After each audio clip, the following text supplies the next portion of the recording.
Hi, what's going on, everybody? How y'all doing? We're gonna chop it up today for a little while. I need to make sure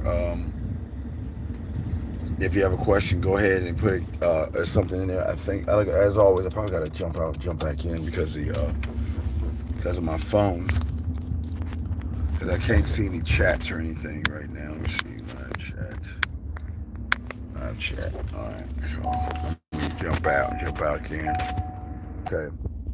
All right, so we up. Let me make sure. All right, there we go. Destiny, how you doing? If you could say so. Okay, we're good. Okay. Yes, this live is going to stay up. This live is going to stay up, and we're going to chop it up, and we're going to talk about it. Good Joe. So for you guys, not about tearing any of you guys down. This is about. We're going to talk about today is we're going to talk about there's certain kind of things that's going on with a lot of you young men out here that are preventing you from having the kind of relationship that you want. And I'm going to kind of talk about the movie a little bit. If y'all guys got a chance to see it, I've been bugging y'all to see the movie, but there are certain things that's going on in the movie that we got to talk about and we actually have to discuss, okay?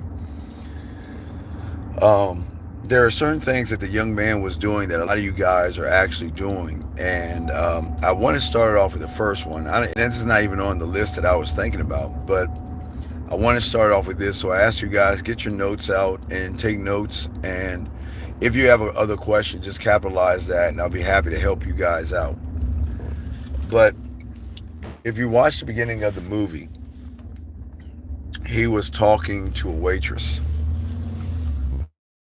And in that analogy, I'm going to kind of connect things that probably happened in the movie to things that you guys are doing right now. And the beginning of the movie, he was talking to a waitress. Okay? And why that's a bad thing to many of you guys is because when you see a woman, you don't talk to a waitress, you talk to yourself. He was talking to the waitress because he was trying to use her as a crash test dummy to give him the strength to go up to a woman that he was interested in to talk to, okay? But why what I'm saying is a bad thing to a lot of you guys. How you guys doing, guys? Cap your questions if you have a question. I got y'all. But why is it a bad thing? I need to probably put some glasses on. Shit. Well, hold on. I'm gonna talk to y'all and break this down, and we're gonna talk about why it was a bad thing. All right. So the reason why it was a bad thing, guys, was because when you get around a woman that you find interesting, what happens is in your mind you create such a great story of this woman that she's, again, guys, I've always told you she's going to be one or two things. You either going to lift her up and worship her and talk about how beautiful she is, and you're going to see her as a Nubian princess, okay? You're going to either see her as a Nubian princess, or you're going to bring her down. You're going to bring her down, and what you're going to do is you're going to talk about how you just want to sleep with her, okay? So where a lot of guys go wrong is that when you see a woman, whether she's online or offline, the first thing you do is you place a judgment on her, yes. But that's where the conversation begins to happen once the judgment is placed. Thank you for the likes. And why I'm saying that to you is because what happens to a lot of young men is that you're not talking to the waitress like he was in the movie. You're talking to a pattern that creates your identity, and you're trying to find justification to talk to somebody that you see as a deity. You see her as somebody powerful. You see her as somebody that you can and want to be with. And as you are doing that, you are not really having the conversation with yourself.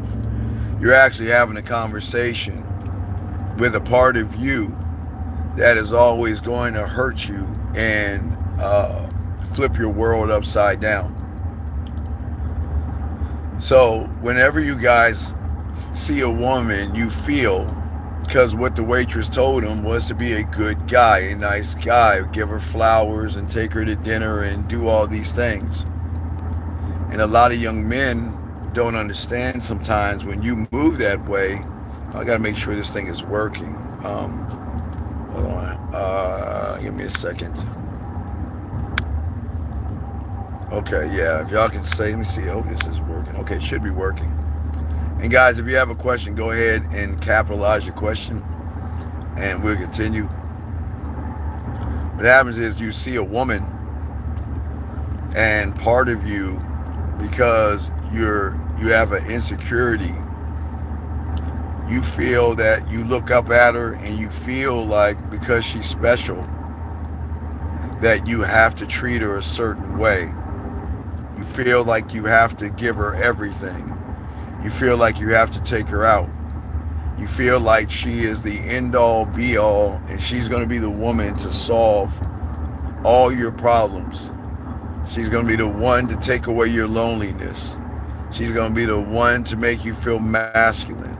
She's going to be the one to make you feel whole, but more importantly, she's going to be the one. She's going to be the one to cover up your wounds that you have. And a lot of you guys have what is called a mother wound. A lot of you guys have been wounded before, okay? And at the end of the day, when you look at something like that, for a lot of you guys out there, when you look at something like that, what happens is that you want to come up with an idea or a conversation to have that you want her to feel a certain way, you know what I mean? So where you go wrong, where he goes wrong, is that he doesn't believe in himself. And when a man doesn't believe in himself and he gets around a woman, he's going to look at what he thinks the woman actually wants him to be, and he's going to start doing that like he did. And that's where, unfortunately, a lot of young men will do that because they feel they're just not adequate enough, or they feel that they're not good enough, or they just feel like, I just can't win. But the greatest problem is that your kindness is always going to come at a price, all right? For all you guys out here. And a lot of you guys, because you secretly are interested in her and you secretly like her, the price is, I'm going to treat you nice. I'm going to be there for you. But you look at her as oxygen. You feel that the woman that you see that you want so bad, you think that she can do no wrong, she is not wrong, and she is everything you've always wanted. And if you can just get this one woman. Some young men will pray. Some young men will beg. Some young men will hope, okay? And yes, thank you, Get Skills. I appreciate that, absolutely. And that's what we're talking about, Get Skills. And what I'm saying, Get Skills, thank you, I appreciate the comment. That's why I'm trying to help these young men out here so they don't fall into the same thing that he fell into. Now remember, gentlemen, please write this down on a piece of paper. How do you know that you're caught up in a woman?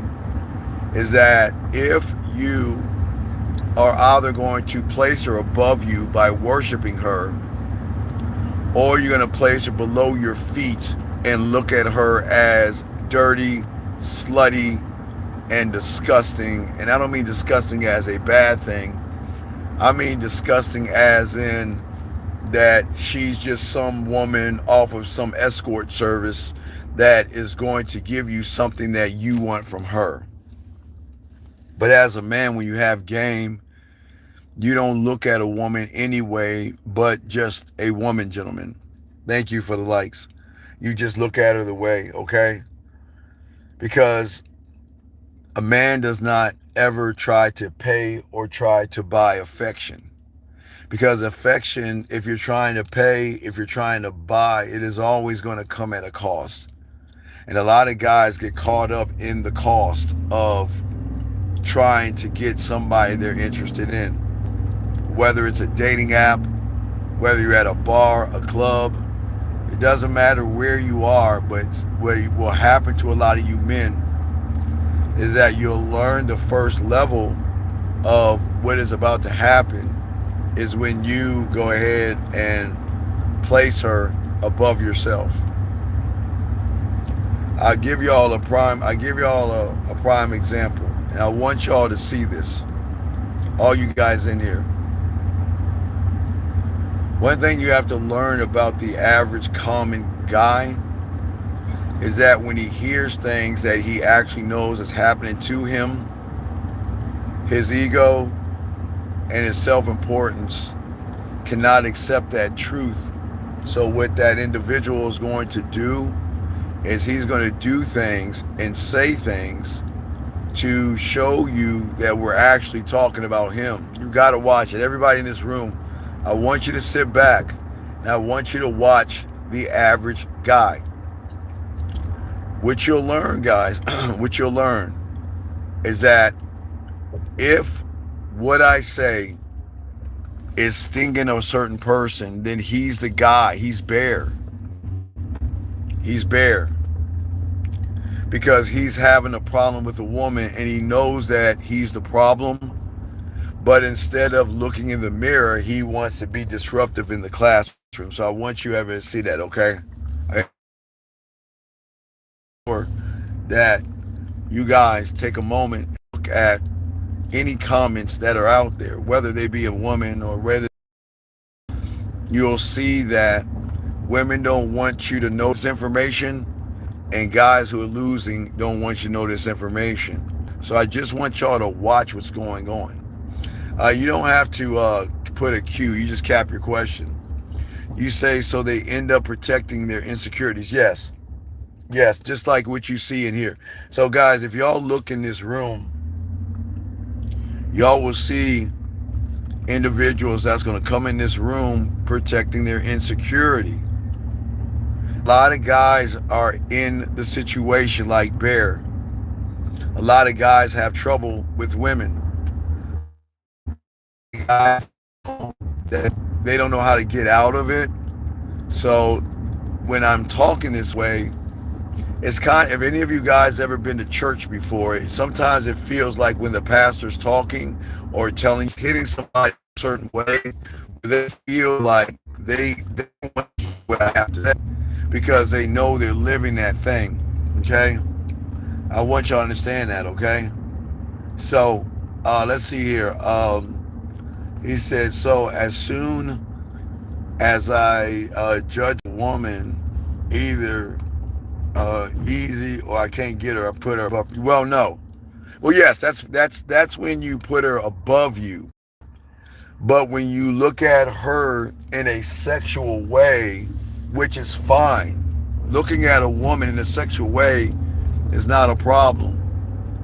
It's when you assume, judge, or expect that woman is going to give you sex by you doing something. You know, if you look at her, well, if I take her out to dinner, she has to give me sex. If I'm nice to her, she has to give me sex. If I'm polite to her. So what I'm saying is, what people don't understand, there's going to be two kinds of individuals that I'm talking about. I hope you understand that. And those two individuals are going to actually move that way because they've never been in a position to ever learn the game the right way, to realize a man doesn't place a woman anywhere because she doesn't deserve to be placed anywhere. See what I'm saying? Now I want y'all to think about what I said. When you have the game, she is just a woman. That's it. That's it. She's just a woman who hasn't proven anything to anybody. You're not looking up at her, and you're not looking down at her as well. That's why the game is so important, because you don't ever treat a woman like she's above you or below you. You just see her as a woman. That's it. Because this show is for men that are interested in women. But seeing her as a woman is the most important, not the most important, that's the first level. Because if you can start to say, okay, that's just a woman, it's going to change everything. It changes the perception. It changes up everything. But a lot of young men don't look at women that way, because a lot of young men are invisible. And we'll be talking about that on the show. A lot of young men are hurting. A lot of young men are invisible. A lot of young men are frustrated. And a lot of young men feel that the world is just not fair, because it's just not fair. I feel like I don't look good enough, or I feel like a certain group of guys always win, and I feel like I don't have a shot, and I feel like I'll never find happiness, I'll never find a woman, I'll never find a relationship. So when they're thinking that way or moving that way, you'll see that it's amazing. I want y'all to see that. You'll see that a lot of young men out there, when they get around a woman, what will happen is they will see her as something larger than life. Larger than life. And when you see a woman larger than life, that means that you're going to feel like you have to move differently around her, because in your mind you feel like, you know what, she's somebody I really want to be with. She's the end all, she's my end all be all, so to speak. So if you see her as larger than life, then there's going to be a part of you that's going to want to actually get with her. Either I've got clients just like this right now, and they're working this out. He says, why does the modern woman respond? Okay, so I give you an example. This guy right here, 1567. I want y'all to look at his language, okay? His language has exposed him, because he doesn't have any game, and because he's quite effeminate. He is what you call a modern male, like a bear. That's what he is. He's exactly the person I'm talking about. A person that is not good with women. A person that is desperate. A person that is thirsty. And what I'm saying to y'all guys out there, I want you to read what he's saying. What did he do, y'all? I want y'all to just look for yourselves. He has placed a judgment on a woman when he is the actual problem. But I want y'all to see that. But I'll continue and skip back. I keep trying to tell you guys, listen to me. You got to just pay attention, not just to me, but pay attention to the people in the room, okay? All right? And if you pay attention to the people in the room, you will see that they actually need help. And you'll see how angry and how bitter and how mad, how frustrated, and why they worship women, and why they are always going to end up like bear. So you see that. I just want y'all to pay attention to that, so y'all can see the advantages you're going to have over the average guy who has more mommy in him, who has problems and he has frustrations that he can't get any women. So I just want y'all guys to understand, a lot of people are going to always be in situations where they're going to always look at women in a certain way. And I hope y'all guys out there, okay? I want y'all guys to understand, everybody in here, but a few of these bad apples, I want y'all to see something. When a young person is broken or has a wound, they are always going to get mad at the information because the information is showing, holding a window to why they're lonely and why they lose and why they can't win. But for you guys listening, you guys are going to be fine. But I'm telling you, for all I am, y'all got to see it. It's not magical. There are going to be you will see how many wounded people come in this room and try to disrupt you guys, because the wounded male doesn't want you to grow. We've all heard it. It's called a crab It's called a crab in a bucket mentality. And when you have a crab in a bucket mentality, what happens at the end of the day, you're never going to be happy. You want to bring everybody down. Yesterday you mentioned I should be tapping into the woman's femininity. No. I think you got it wrong. I don't want you tapping into the woman's femininity. I'm saying when a woman gets with a real man, her femininity unlocks. You unlock the woman's femininity. You don't tap into it. Tapping into the woman's femininity means that you're running behind the woman. What I mean by tapping into her femininity, sir, is when she's with you, she's going to feel seen, heard, and understood. And from that point, that's like an unlockable inside of her, where she's going to feel like her journal safe enough to communicate with you on more of a flirty or sexual level, where she knows that, okay, I can flirt with you, but it doesn't mean I'm not asking for a dick pic. I can flirt with you and you're not going to shame me, use that against me, or try to make me feel like a slut or make me feel like I'm shit. You see what I'm saying? Let me continue. Well, yeah, but I'm talking about it right now. I got it right now, okay? So what I'm saying to you young men out here, and it's a great question, but yeah, as a man, okay, I want you to, let's look at Bear, if you watch the movie. Because Bear was effeminate, okay? He couldn't see what was in front of him, okay? And I wanted y'all guys to watch the movie, not to tear you down, but it's very important that you see the world for what it is, because a lot of young men feel like the world is not fair. A lot of young men feel like I'm not lucky and I'll never be good with women, kind of like Bear. But I got to kind of go forward a little bit to explain what I mean why the world is not fair. Once he put that spell on that woman,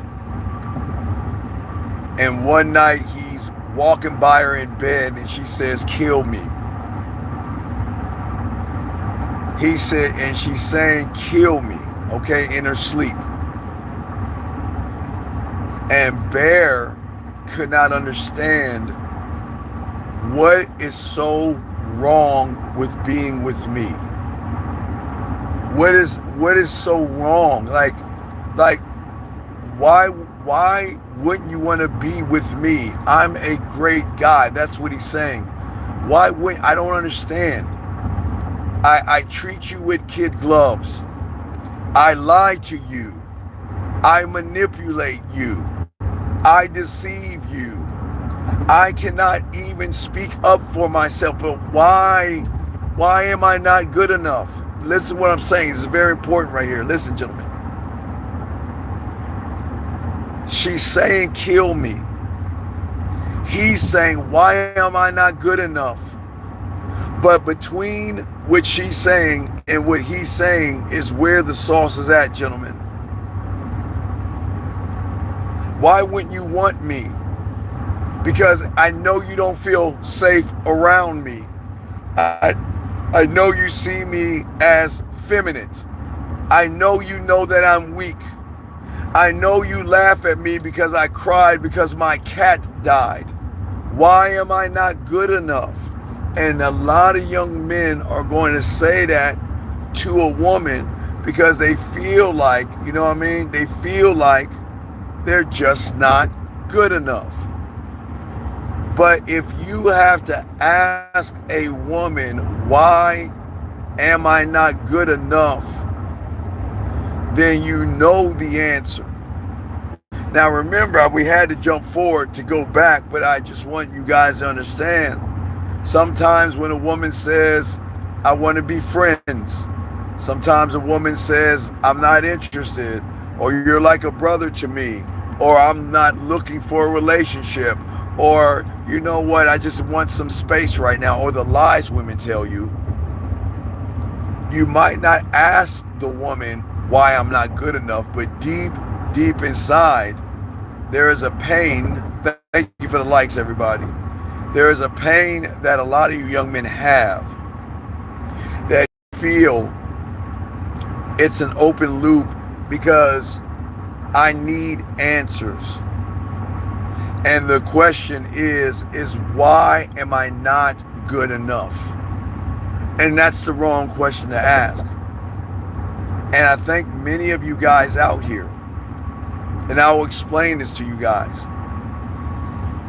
it's not about you being good enough, because you are good enough. It's just, again, if you look at what I talked about in the beginning of how you looked. Okay, wait a second. You said, but his actions revealed why. He had created his own frustrations by wishing for them. No, not yet. No.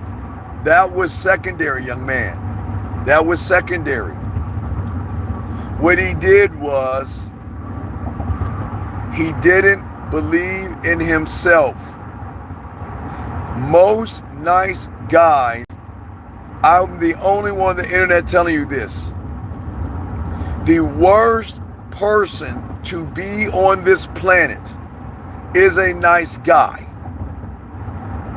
The nice guy is the worst manipulator on this planet.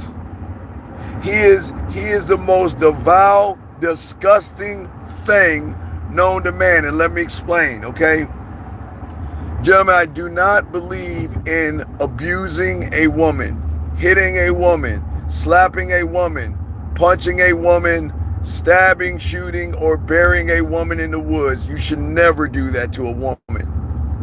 But what I am saying to you guys out there, if you turn on the news, I've always told you, look at the news and you will see why nice guys are not, they don't finish last, but why women should stay away from them. Because every abuser, every man who has hit a woman, every man who's punched a woman, every man who has shook a woman have done something abusive. Not all, because I'm not saying you guys, but I need y'all to see what I'm talking about. Do you think they just walked up to the woman and says, hey, I'm Frank and I'm an abuser? Hey, I'm Rob and I hit women. They don't do that.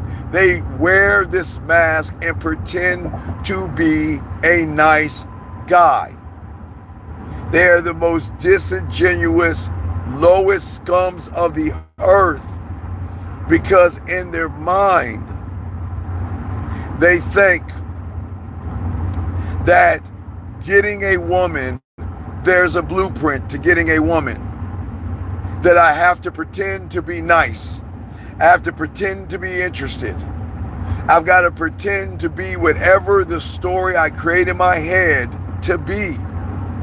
Because in their mind, they think that being nice equals sex, equals relationship, equals a woman wanting to be with them.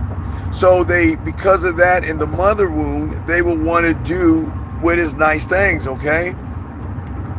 So if you look at Bear, and the problem is because of the invisible person, which we'll probably be talking about on Saturday, but the invisible young man always wants to be seen a certain way by a woman who he finds attractive. I didn't say all women. I said a certain woman that he finds attractive. So the moment you look at a woman, whether it's her body, her chest, or her face, and you are invisible to the world, you want her to see you in a way that you see her. Because you either place her up on the pedestal and you're looking at her, it's okay. And again, I lightly am grazing on religion, but not talking about religion, so y'all can understand what I'm talking about. So please understand, I am not disrespecting God, Allah, Buddha, Yahweh, Jesus, the Lord, dolphins, roses, and flowers, or whoever you pray to. That's not the point. I'm just trying to make a point so you will understand how bad it is for the nice guy. When you pray, okay, to your God, anything above you, you worship. So when you worship and you get something, you see it as what? A miracle. You see it as I'm praying and he's listening to me and he's giving me what I'm asking for because he is a beautiful God and he's giving something to me. Y'all know what I'm talking about. I hope y'all understand that, okay? I hope y'all understand that. But with that being said, I'm going to move off religion, but I just wanted to help y'all understand that. So when that guy puts a woman above himself, she becomes his God. And she is the one that is going to give him his miracle of being somebody special in a world where he's invisible. He sees her as the answer to all of his problems. And he's saying that this is my person.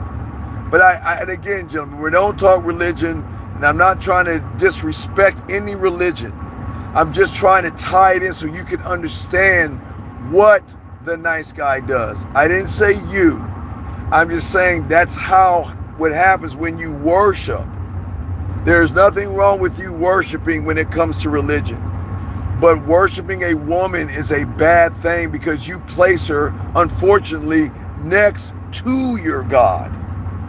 I didn't say she was a goddess. I didn't say she was a god. But the nice guy places her next to their God because the way you worship and the way you pray and the way you believe, you then will take that same thought process and tie that into a woman that you never met. All right, I just want, and shout out to you, 654. Thank you for your honesty. I appreciate you, sir. Thank you, I appreciate you. Because, sir, I just want to let you know, this is not about tearing you down, man. I'm not trying to make you feel small or anything. And I really appreciate that, buddy. Wait, let me get this question. So you have to get yourself after that because you're the byproduct because okay, listen to me. What I'm saying is that right now a lot of you young men feel invisible. Okay? In a world where everybody's moving and shaking, nobody looks at you. Nobody talks to you. And if a woman talks to you like Bear, she either wants to borrow money, borrow your shoulder, or borrow a ride. And sometimes that hurts because you are attracted to her and you hope that she sees you the way you look at her. And in your mind, you think that, okay, if she is texting me, if she uses me as a shoulder, or I get to Uber her around the town, that she likes me because you're looking at her as a god. You have created a god in the form of a woman and thinking in your mind that this person who walks on water, who can turn bread into wine, or water into wine, I'm sorry, or whatever your religion says. And I'm not making fun. No, I'm being dead serious. That's how you look at her. But what is the most amazing thing to you is that when you're praying, God does talk to you in many ways. That woman text you, God is talking to you, reaching out to you, texting you, and wanting to spend time with you. So you're looking at the thing I worship is talking to me. The woman I worship is calling me. And because you are looking at her above, that's where everything goes wrong. That's what I'm saying. There is nothing wrong with praying. There's nothing wrong with worshiping. God is going to talk to you in millions of ways. But we're not talking about who you pray to. We're talking about the woman you see as a God, and her in a way of the God you pray to, worship, and look to help you answer your prayers and help you answer your problems. You look at her to being the answer to all of your problems. So you're saying that she's talking to me. She sees me. And because you have created that illusion in your mind, you're not going to treat a God bad. You're not going to talk bad to God. You're not going to talk down to God. You're going to worship like you do God, right? And again, this is not about religion, but the only way I can tie this into you guys out there to understand what I'm saying is to understand how you pray and how you worship. There is nothing wrong with the way you pray. There's nothing wrong with the way you worship. That's not what this is about. But for a lot of you young men, when you look at a woman and you place her above yourself like she is a God, you're playing by the wrong rules because you're trying to place her next to a God, and you cannot do that. But you do it anyway because you feel she is so high and mighty.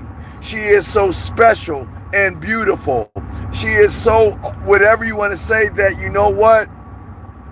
She is the one that can get me out of the darkness, like if I was praying to God. She is the one that can heal me, like if I prayed to God. She is the one that can give me a miracle like God could give me, if that makes sense.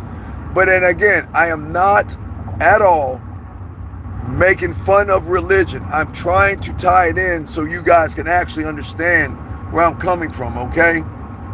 Just to help you out, okay? And I appreciate you, 630. I appreciate it. And it's okay. Gentlemen, a lot of you have been there, but a lot of you just don't understand why this is happening to you.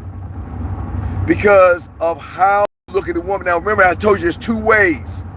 Now, we're talking about the worshiping way first. You see her, you worship her. She is the one that can get you out of the pain. She is the one that can make you visible.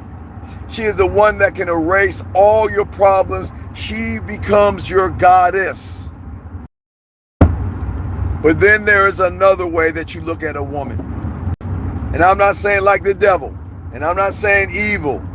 Because I say to you young men, there's nothing wrong with looking at a woman in a sexual way. I am never going to shame any of you young men.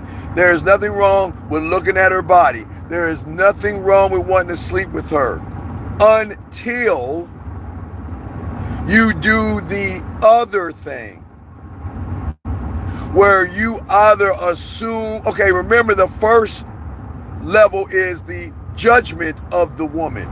Goddess, God, worship, miracle, pray. There's nothing wrong with looking at a woman. But the moment you look at a woman's body and assume or expect her to give you her body because you're a good person, or because you feed her, or because you've been there for her, that's when she becomes dirt under your shoe.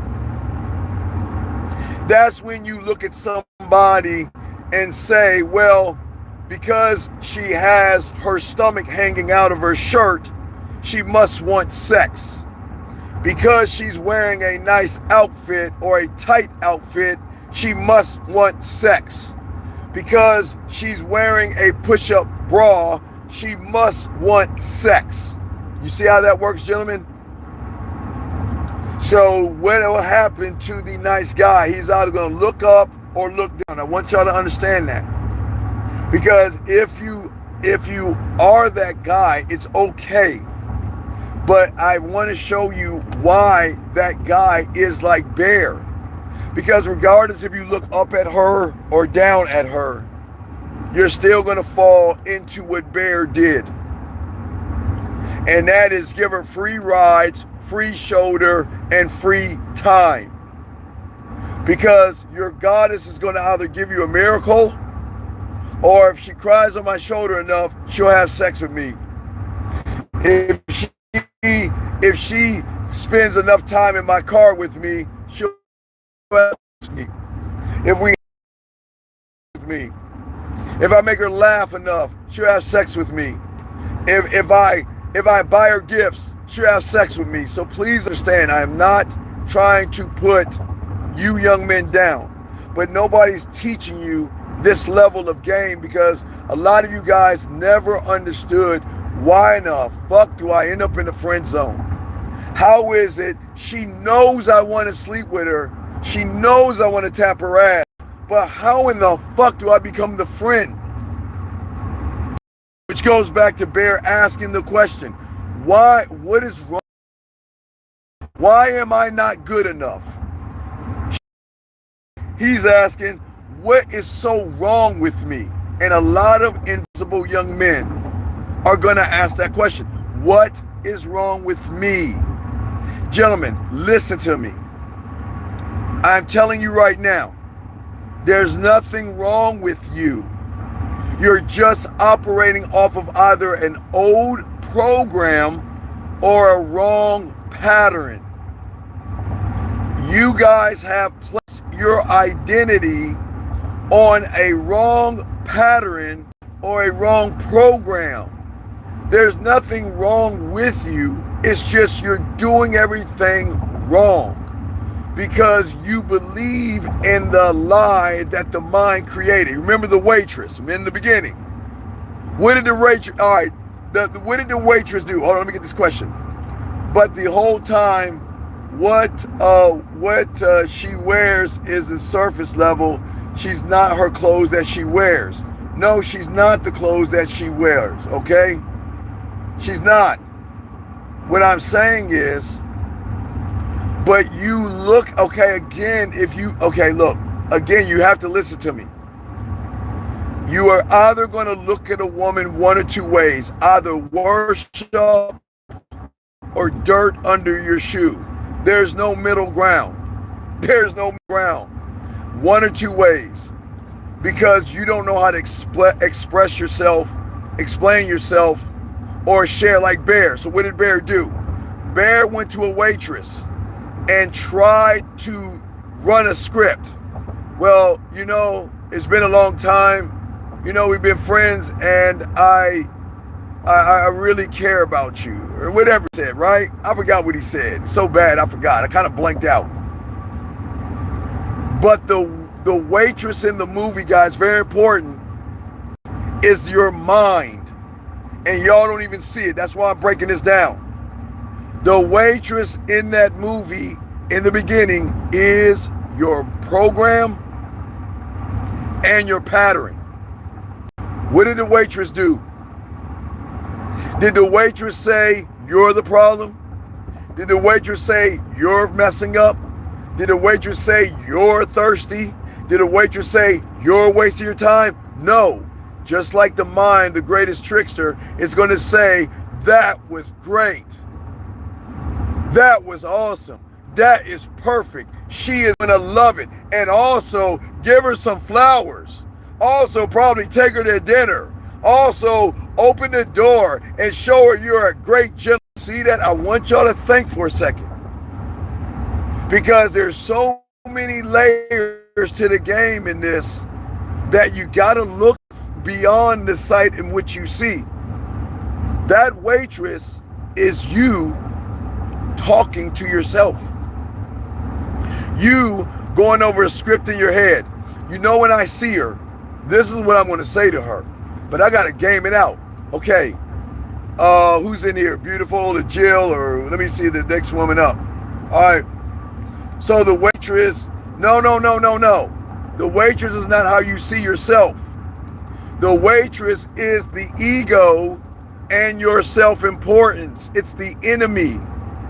The ego is the enemy. The mind is the enemy. Your thoughts are the enemy. And the enemy is always going to self-sabotage you. So the enemy is going to make you think you're doing right when you're doing everything wrong. Like the waitress, what did she say? That's amazing. That was great. And then what did she say? Oh, make sure you buy her some flowers and all that little silly shit. But the guy she was fucking, the guy she was giving dome to, he wasn't doing any of that shit. But the mind, gentlemen, the mind, okay? The mind, all right? What the mind does is that I want y'all to understand how the mind works, because this is very important. As I told you before, there will be people coming in the room, not as themselves, but as the ego and the self-importance. The ego and self-importance doesn't want you guys to learn. It doesn't want you to grow. It doesn't want you to evolve. It wants you to keep tapping into the source and keep worshiping the ego in the words that he gives you, because he is the enemy. Remember, the enemy of the enemy is my friend, right? So the ego is going to make you look at me as the enemy, but I'm not the enemy. I'm actually your friend. But because a lot of you guys out there don't believe in yourselves, you don't love yourselves, you don't care about yourselves, you don't understand yourselves, okay? All right? You do the next thing. It's very important to write this down. And this sucks, but it's true. When you look at a woman that you worship, or you look at a woman that's dirt under your shoe, because and let me get the last part of dirt under the shoe, because I don't think you understand why I say dirt under your shoe. Here's the question that the average woman is asking. What did I do? What did I do? What did I say? What did I do to give you the idea that I'm easy? What did I say? Am I not allowed to wear what I want to wear? Am I allowed to smile at you? What did I do to make you think that you can just ask me to come over to your house? What did I do to make you think that you should send me a dick pic? I'm just saying. They're saying, what did I do? Why? Because gentlemen, because when you are a nice guy, you take obsession and you think it's love. Write that down, okay? All right? A lot of y'all guys believe that the woman is so special that you're obsessed with. You actually think you're in love with that woman. If you notice, Bear was in love with a woman who was fucking his best friend for free. And she dry snitched on the dick to her friend. Her friend turned around and snitched on her. Man, so many levels of the game. But let's continue. When you become obsessed with a woman, all you guys out here, I get it. You hang out with guys, I swear on all that I am, I never ever hung out with a group of women ever. Okay. I came from a time where if it was a party, if it was a dance at school, the boys would be on one side, the girls would be on the other side. Even if it was roller skating, the girls on one side, the boys on another side. If it's the playground, the girls are playing with dolls, they're talking to each other and doing girl stuff, where the boys are roughhousing, running around, playing soccer or football or something, but there was a separation. There was a separation. You see what I'm saying? This guy says the ego will distract you, period. Yes, because I want y'all to understand. You will, if you guys just watch, listen, I've always told you young men, don't believe me. Just look at people who come into the room. I swear to you, I'm not making this up. A lot of young men are hurting. A lot of young men are invisible. But a lot of young men don't want to look at the mirror. Remember I told you this in the 90s. And y'all can do it right now, depending on where you're at. Oh, you can do it right now. It doesn't matter if it's day or night. If you can go over to your window right now, just go over to your window and I'll prove it to you. See, a lot of people will look at the window and not the mirror. And those are the ones that are going to be disruptive. Those are the ones that's going to be angry, bitter, and try to disrupt this classroom. Because the person that looks at the window will always see a light reflection of himself in that window. But what you guys don't understand, the woman who's on the other side of that window will see you as you are. If it's night where you're at and you go to the window, you will see a light reflection of yourself. But if somebody's outside that window, they will see you for who you are. And that is what a lot of young men, when they come into this room and they're angry, bitter, mad, hateful, and they don't want you guys to learn anything, you can always tell the window versus the mirror. For all of you listening right now, you are the mirror. But I want you to see the disruptions that will come in here. I promise you guys, I'm not Nostradamus in this motherfucker. I'm just saying that you can always tell the mindset of the window versus the mindset of the mirror. Y'all are asking great questions. Y'all are paying attention. Y'all are taking notes. And y'all guys are what I call, you're looking at the mirror. But there will be people in here and will pop up in here that look through the window. They're invisible. And that's what I'm saying. If you look at night at your window, I don't care if it's night, I don't care what time it is, go to your window and look. I promise you, you will look invisible. You will see a light image or reflection of yourself. But who is ever on the other side of that window is going to see you, not as invisible. They're going to see you as you are. And that's the individual that is hurting. That's the individual who will never get it.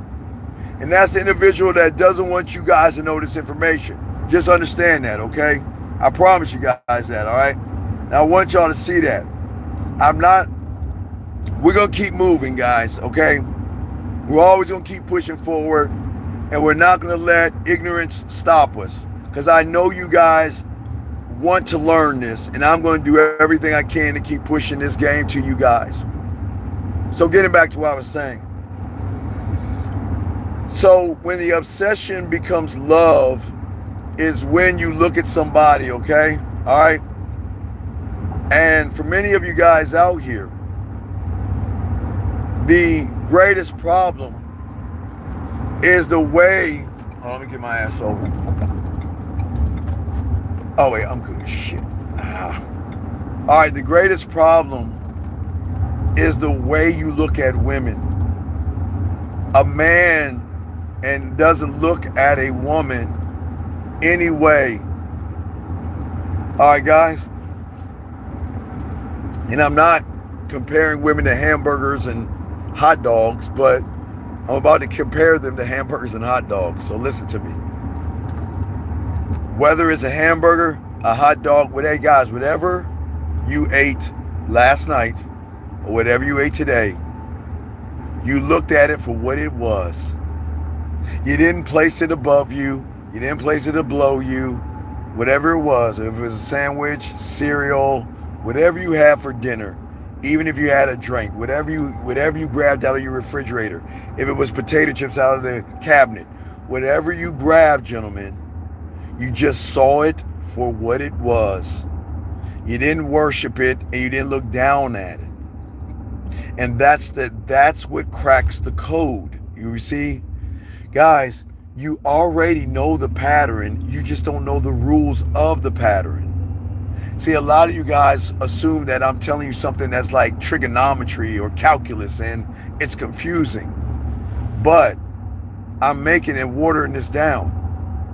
Whatever you ate today, okay, whatever you snacked on today, you just saw it for what it was. You never gave it power. You never gave it strength, and you never placed it above or below. You saw it for what it was. And you said, okay, I want some potato chips, I'm gonna get some chips. I want some cereal, I'm gonna get some cereal. And guys, you got a question, capitalize it, and thanks for the likes. But what I'm saying to you young men is that when you are a nice guy and become obsessed is when the problems are going to happen, because you feel that you have to talk to that woman differently than any other woman. Remember, I told you, I come from a time where boys and girls never interacted except for we had at PE. That was the only time we interacted, or in the hallway, or at the dance. But even in a cafeteria, in the lunchroom, the guys didn't hang out, except the jocks hung out with the cheerleaders. That's kind of sports. That's kind of a sports bubble. But if you look at you in high school, it's the same thing. Everybody huddled up. The women huddled up with the women. The guys huddled up with the guys. The jocks, again, huddled up with the cheerleaders and things like that. But we never interacted with women the way that the society has taught you to interact with women, and that's where the problem is coming in at.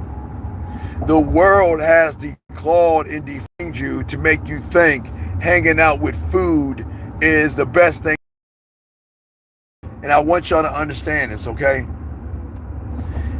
See, where the world messes you over, it wants you to feel like, okay, well, I can hang out with Tiffany and we can be friends, but gentlemen, let me explain something to you. And no one's ever going to teach you this. This is why I don't believe in women and men being friends. The moment, write this down.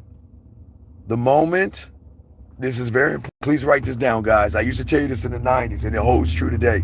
Please listen, write this down. Please write this down. The moment you look at a woman that is your friend, the moment you look at her ass, her titties, her lips, her thighs, and say the word, I would fuck, she's no longer a friend.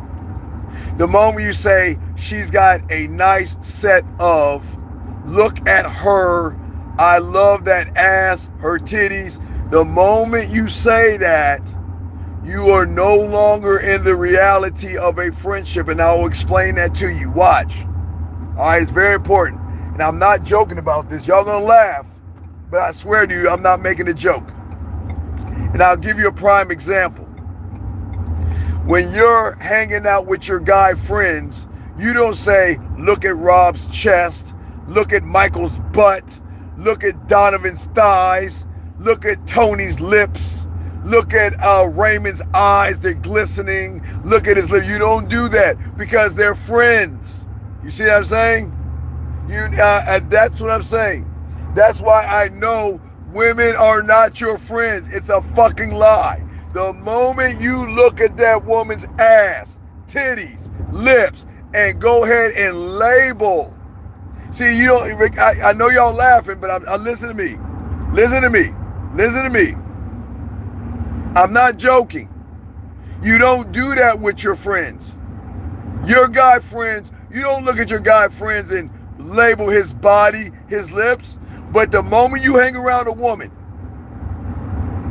that you call your friend and you look at any body part and have the thought of, I would tap that ass, you are no longer looking at her as a friend, because a friend is something of an interaction.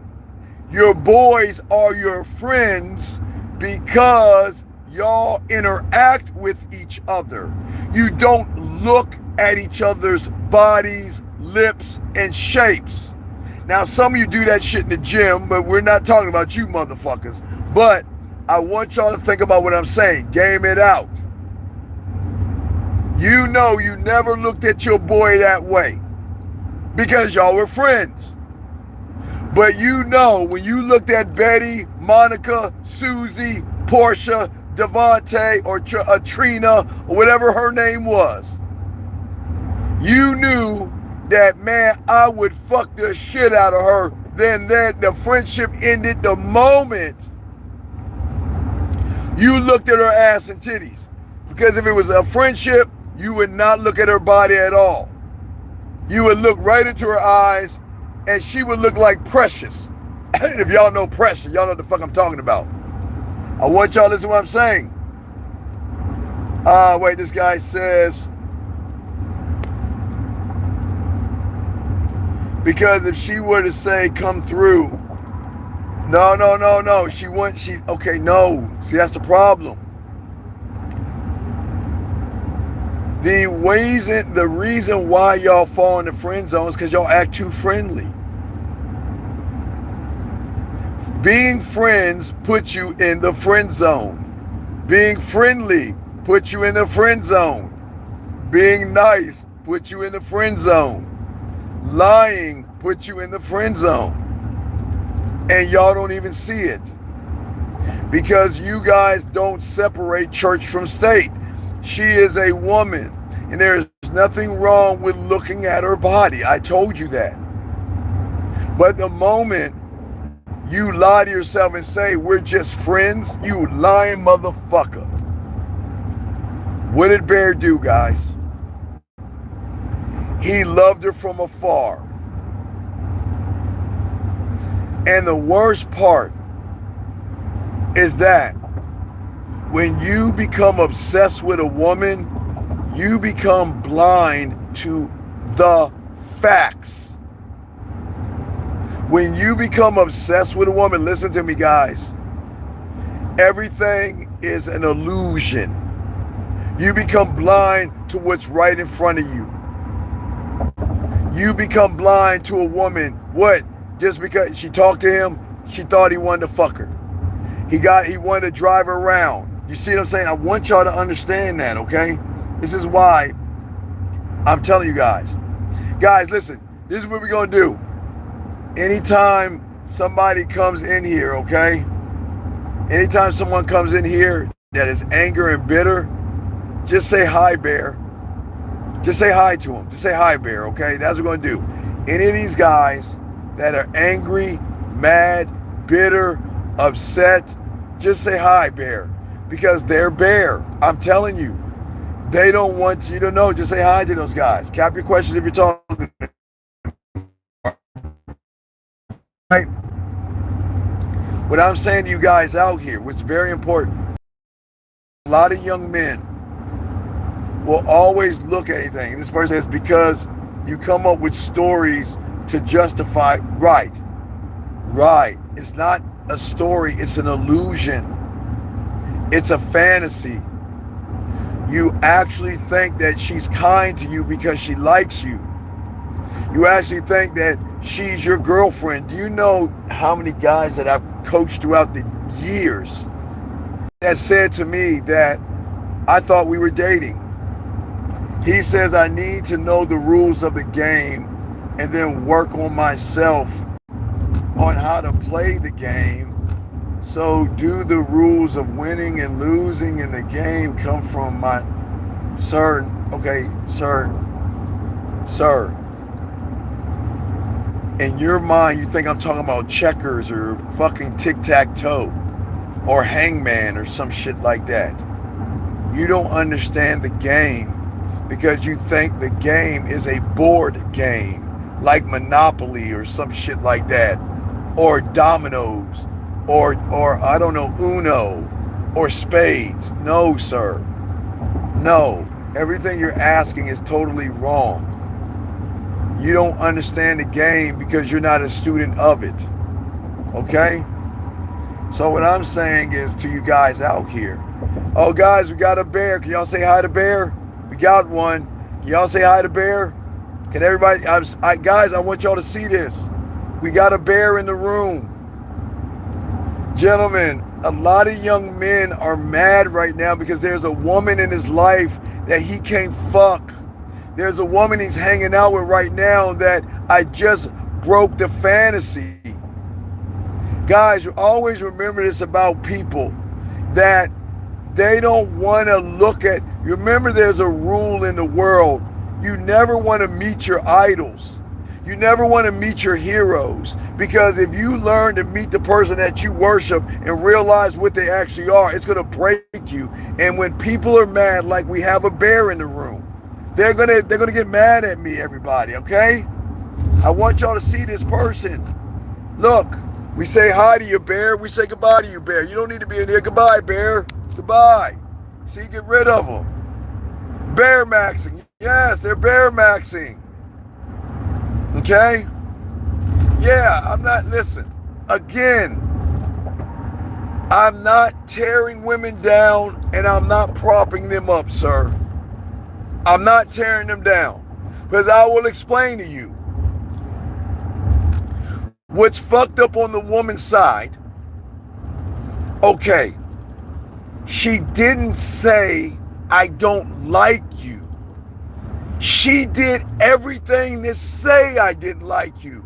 But that's the problem, gentlemen. Look at everything she did. She treated him like shit. She laughed at him, ridiculed him, told him he was a fucking woman for the pina colada. But hold on, now listen, guys. It's very important. Guys, write this down. I know a lot of y'all guys say, Steve, what do you mean when you always say put your heart in your pocket? Steve, why are you always telling us to put our heart in our pocket? And why is that a bad thing? Obsession proves it. Listen. Okay. When a person is obsessed with a woman, okay, and he's in love with her and worships her, he thinks by using, he tried to dirty Mac. Okay, remember, there's tricking and there's dirty macking. Tricking is when you take a woman out to dinner trying to get her ass cheeks. Dirty macking is when you use a incident to think that she's going to give you some pussy because she feels sorry for you. Write that down. Dirty macking. That's what they call it on the streets. Dirty macking is when you are trying to manipulate that woman's, you're trying to pull on her heartstrings to make her feel sorry enough for you to give up some ass. Bear was dirty macking. Bear, okay, let me show you how this shit happens. It's fucking beautiful. It's a great movie, think about it. Okay, watch this. Bear Dirty Mac by doing what? I lost my cat. My cat died. My cat died. My cat died, right? That's dirty macking. Because a man doesn't share his wounds. A man doesn't share his pain. A man doesn't share his frustrations to a woman at all. Only the nice guy would do that because he thinks he's going to sleep with that woman. Gentlemen, that's dirty macking. Listen to me. I'm going to say it again. Dirty macking is when you utilize a pain point to a woman hoping that she is going to feel your pain and give you sex because she feels sorry for you. What did Bear do, everybody? He went and beeline to the women. I lost my cat. Now watch this, guys. This is cold. Once the woman became obsessed with him, she tried to lure him into her house by dirty macking. Think about it. Once he made the wish and manipulated her, what did she say? Oh, I was thinking about your cat. You know what? Why don't you come inside so we can talk about it? Remember? And then she said, you know what? My father. She tried to use a pain point of her father to get him to come over to her house inside. And then she said, you know what? I don't want to be alone tonight, so let's go back to your place. And then she said, I don't want to sleep in my bed. I don't want to be by myself in bed. Come lay with me. That was her dirty macking Bear. Guys, there's so many levels to this. Let me get y'all questions. He says, I'm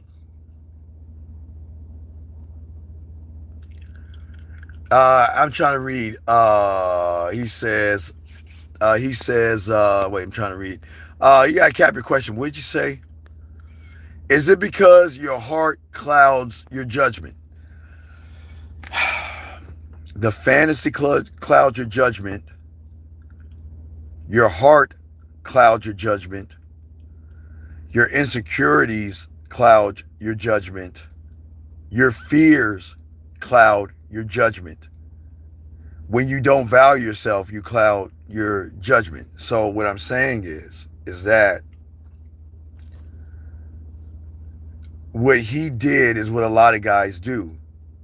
They think they can try to get sympathy pussy by using a pain point to try to manipulate the woman.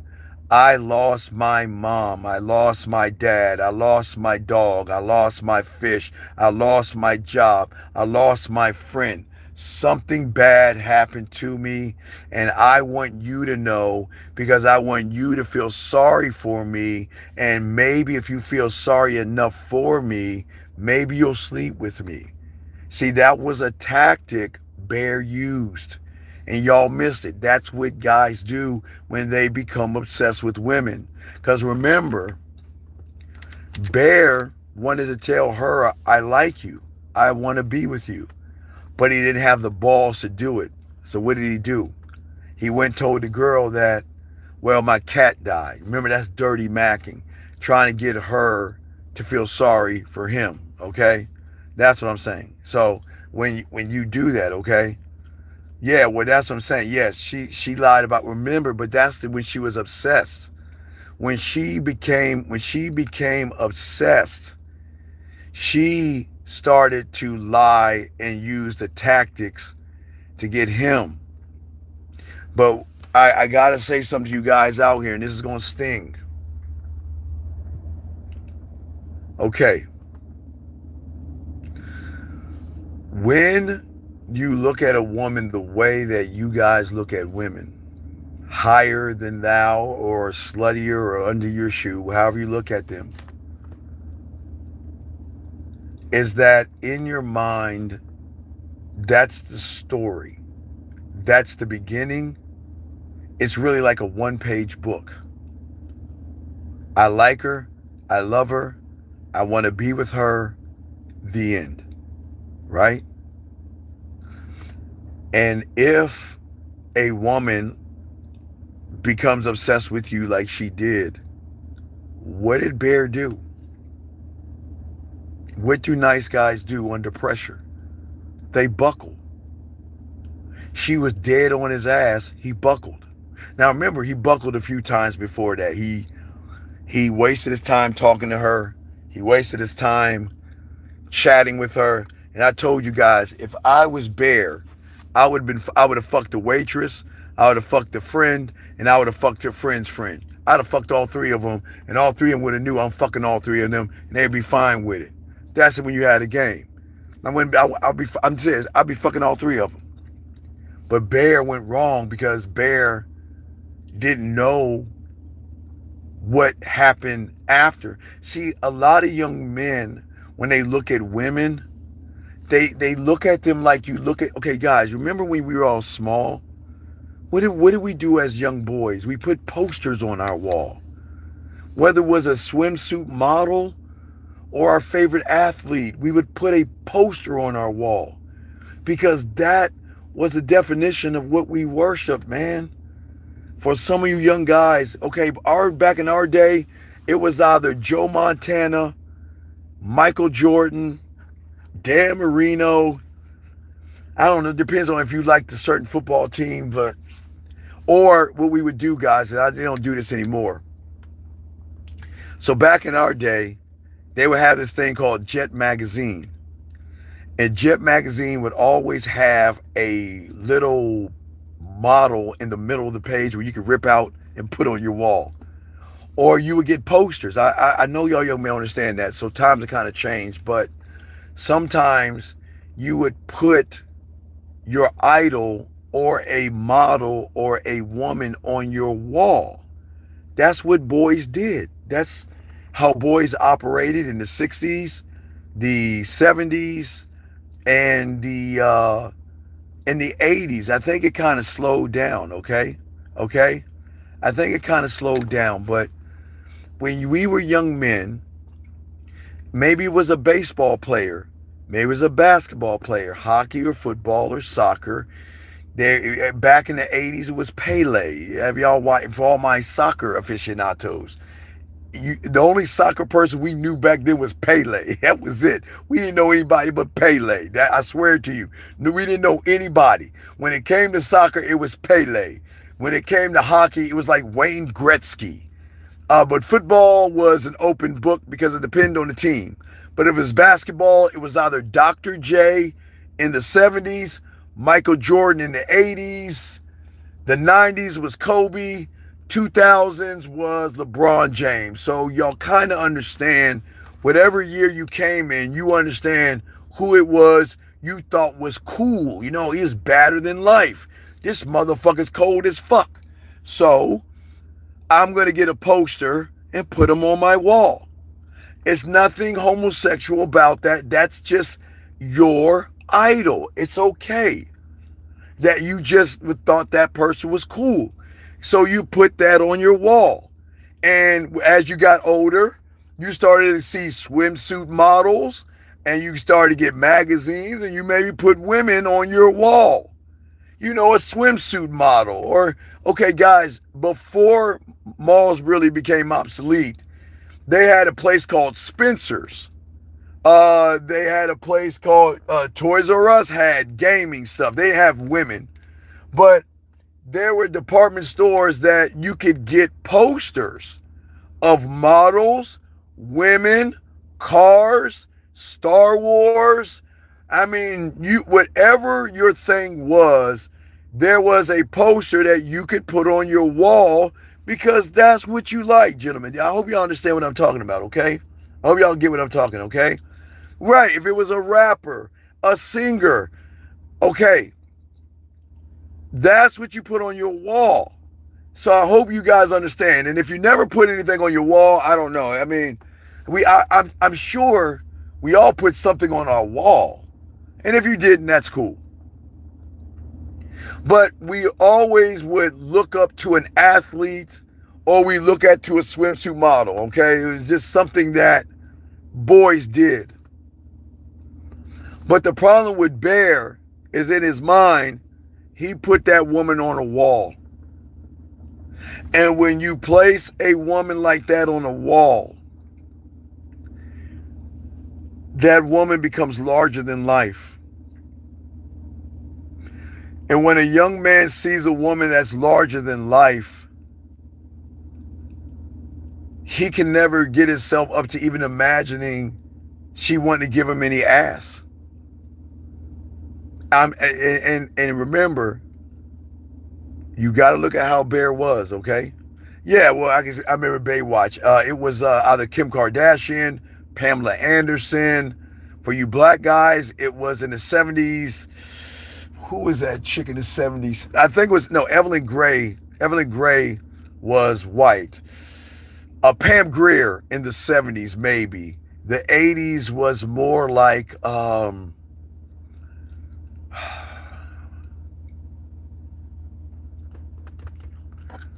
not Dionne Warwick. I forgot the 70s. I forgot the 80s woman. There was an 80s woman that people would put on that. No, because Two Live Crew came late in the 80s. So when Two Live Crew started, Uncle Luke started to come in. That's when y'all started putting like booty pictures up.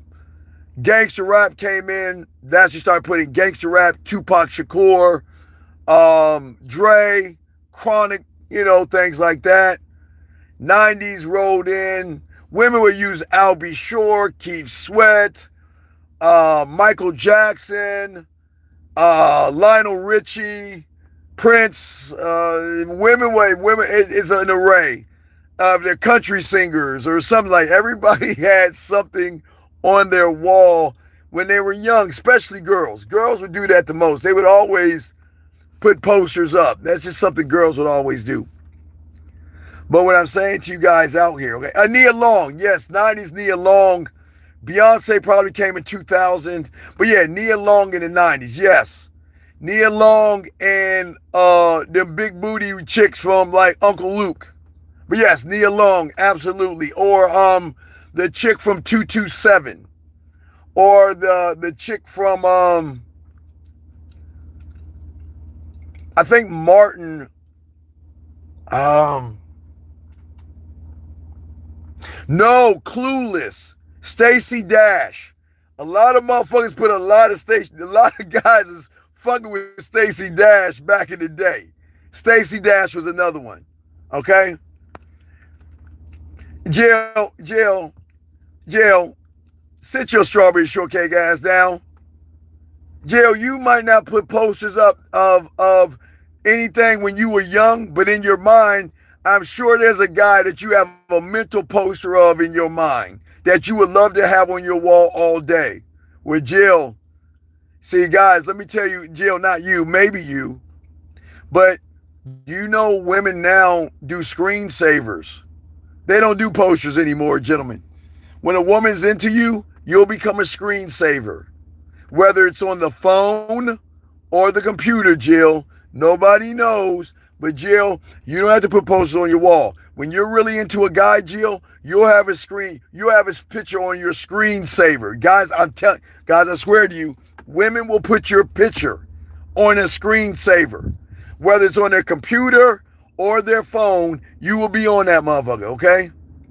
All right? So I just want y'all to Holly Berry was in the 80s or the 90s. You're right. Holly Berry. Yes.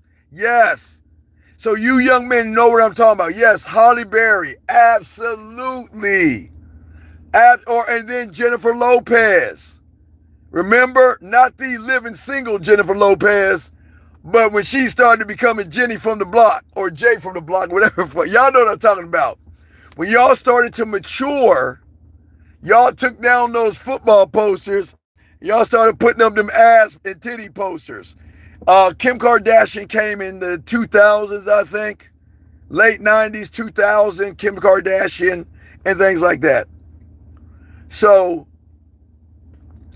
why I'm saying this is because when you put a mental poster of a woman in your mind, you're going to see her larger than life. You're going to see her as somebody that, oh my God, I couldn't fuck her. If I ever had her, I'd just make passionate love to her and all that stupid shit. But the problem was that Bear looked at her like she had value and worth. But the guy fucking her knew she wasn't about shit. Listen to what I'm saying. See, one man's trash, what they always say, guys, and I keep telling you, there's nothing new under the sun. Oh, really? Oh, that's pretty dope. Hey, Jill, another, guys. So, shout out to you, Jill. You say it's no screensaver, but the ringtone was y'all see how cold that is? So wait a second. So Jill, you're telling me when you're around somebody and your phone rings, a man's gonna listen to you, hear another man's voice? Man, y'all ratchet. Not ratchet bad, but that's dirty, man. That's so fucked up, Jill.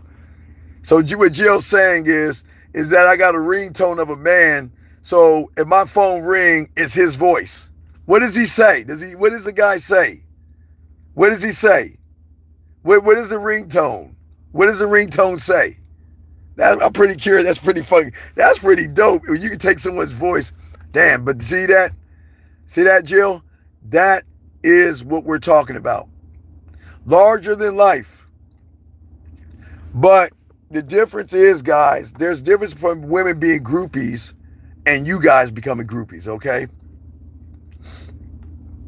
Okay, have a sexy ass day. Okay, that's cool. So what I'm saying to you guys is that when you look at a woman and you put a mental poster of her on your wall, you will always see her as something special. But the guy who was really fucking that chick, he was just fucking her. And he knew she wasn't special. But see, with a lot of guys that are invisible, they're always going to believe that the woman is special. Not to tear women down. I didn't say women weren't special. I just said the guys that get the pussy are like, okay, man, she's a cool chick. She's all right. You know what I mean? I'm not going to tear her down, but you guys take it too far. You guys will, slay a dragon for him and all that other stuff. But let me see. You got questions? Cap your questions. Did I miss any questions? Okay. If you got a question, capitalize your question. Capitalize your question. But guys, we're talking about obsession. And we're talking about, okay, guys, we are in the second half of 2026. And right now, we're really close to preparing you for next year because this year has been wasted. Because of your obsession with some woman that you swipe and saw, some woman you saw at a bar, or some woman you're hanging out with that you want to smash, okay? All right? This guy says, how do I plan better in my 20s for a better tomorrow? Sir, okay. Okay, I want you to think about something. You graduated at 18 years old because you never had a father in your life or an uncle or a grandfather or a man to guide you as a man. You have a lot of mommy in you, a lot of femininity in you, and you don't have any masculinity in you. And you were 2 years too late. So you got to learn the game, young man. It's a great question. But the problem is that you're not, okay, stop looking for tomorrow and start doing today. That's y'all's problem. You're always looking at tomorrow, tomorrow, tomorrow. I'll put it off. I'll do it tomorrow. I have tomorrow, tomorrow, tomorrow. And that, why do you think, young man, listen to me, I'll tell you this. Why do you think I always tell you, why do you think I always tell you guys, 5470, why do you think I always tell you young men to think about the graveyard when I do the end of my show? Because you don't have tomorrow guaranteed, but you little motherfuckers think y'all got tomorrow coming to you, so you waste your time. Young man, I don't know how long you've been listening to me, and I appreciate you listening to me. But you, as a man, you better stop thinking about fucking tomorrow and start thinking about the present moment today. You don't have tomorrow guaranteed. No, I'm not wishing bad on you, but you don't have tomorrow guaranteed. And you motherfuckers like, I see a woman, I'll put it off. I'll wait till tomorrow. I'll get at her tomorrow. I'll get at her next week, next month, next year, and think that she gonna be down. Y'all better stop that, okay? This guy said, good night, my fair, what'd she say? Wait, why are you leaving? No, don't leave. Why? I love this. I love what that young lady said. She said, my fur blanket is lonely and my ears can't take anymore. I'm just in the wrong live. I'm sorry. No, don't be sorry. There's no reason to be sorry, baby girl. You're new here. It's cool. It's cool. How do poems actually help build your mouthpiece? Okay.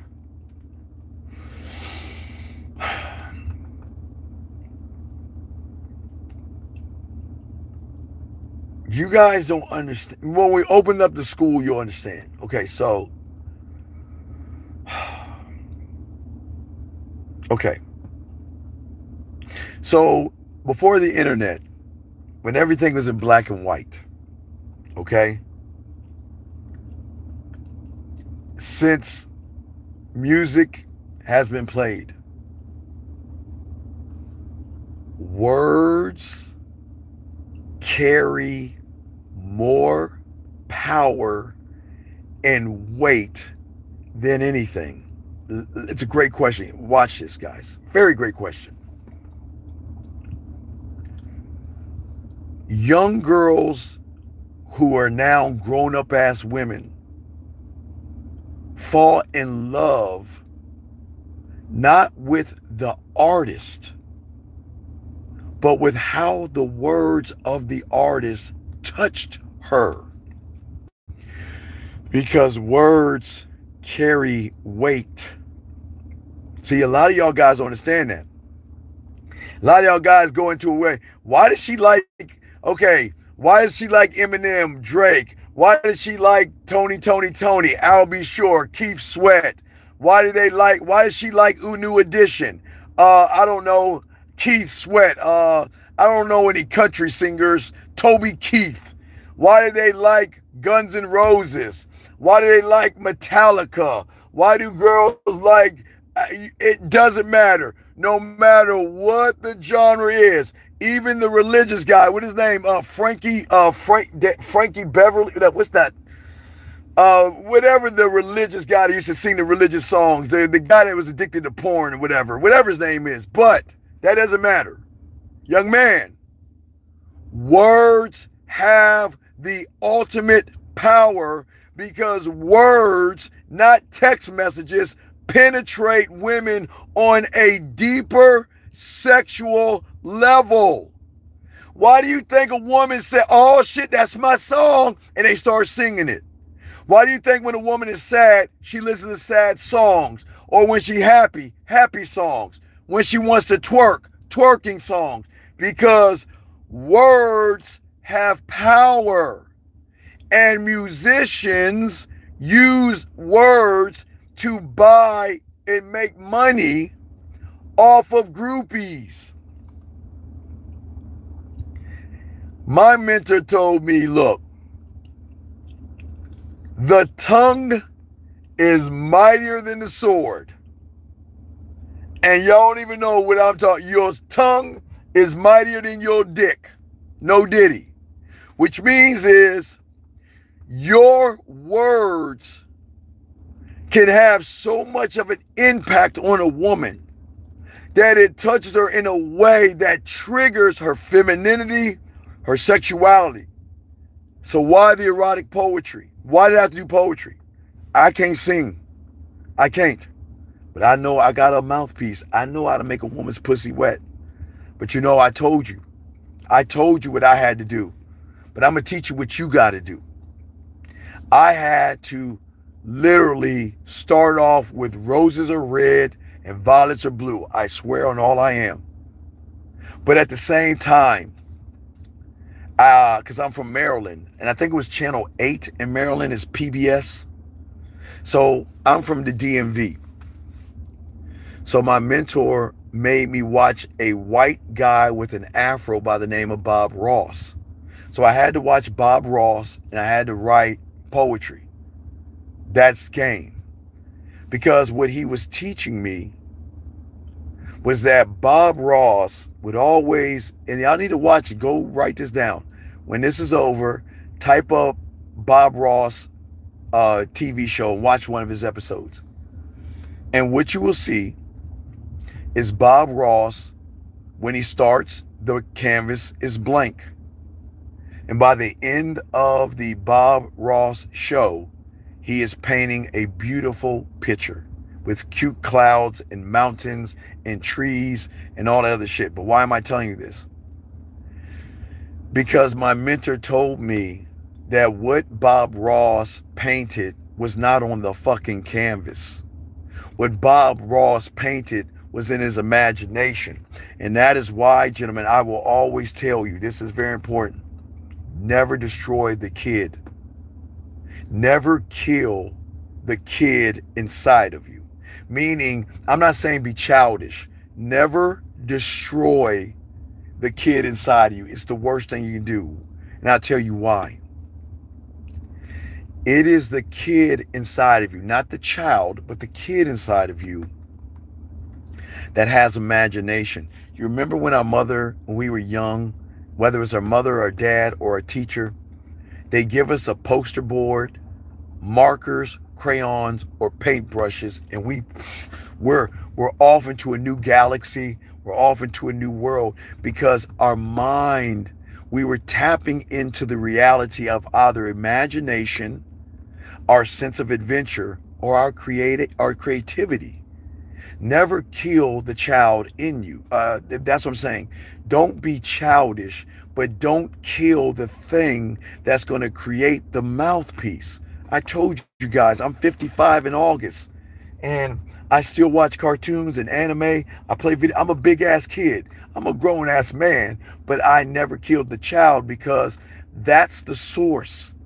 Gentlemen, when you come into this world, you have an open world of imagination, creativity, and a sense of adventure.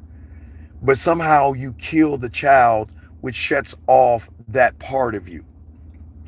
And when you learn your words, like an artist or a musician can have impact on a woman where you're going to touch her in places that she never had touched in places. And gentlemen, let me shock you because guys asked the question.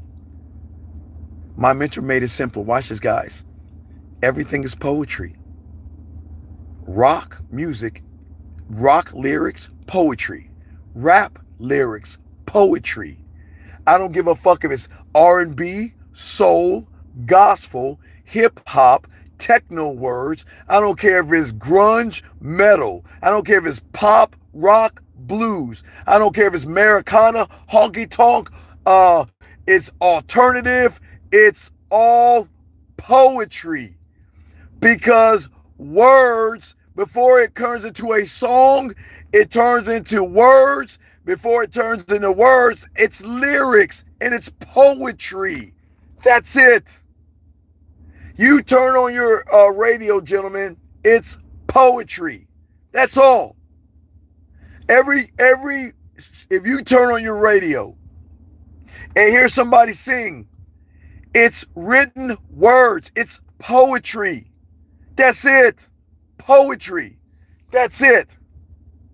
But understand, you can take poetry, add music to it, and you can seduce a woman.